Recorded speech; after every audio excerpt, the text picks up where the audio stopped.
एक बार भाई लोग जे भी लोग बात देखा था हमरा के, रंजीत यादव जी, वरुण पांडे जी, राजेश यादव जी, छोटन मनीष कवि जी, जय हो, Manish Das ji, hello, Rocky king जी।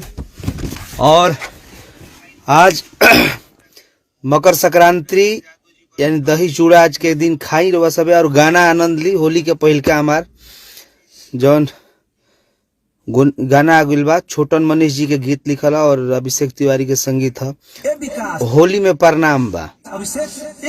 युवा हिर विष्णु जी, रंजीत जी, हेलो, यदुवंशी, अमर उजाला जी, गुलशन कुमार, गुड मॉर्निंग भैया, सबके दिल से धन्यवाद। छोटू कुमार जी और प्रमोद भैया, छोटू जी, हेलो, रवि जी, सबको एक बार शेयर लगा दी गाना के।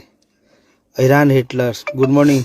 पिंटू यादव जी, अंशु दीपक जी, हेलो भैया, रंजीत जी, हम नहीं सुधारे जी, good morning. Ajit Lal ji, hello.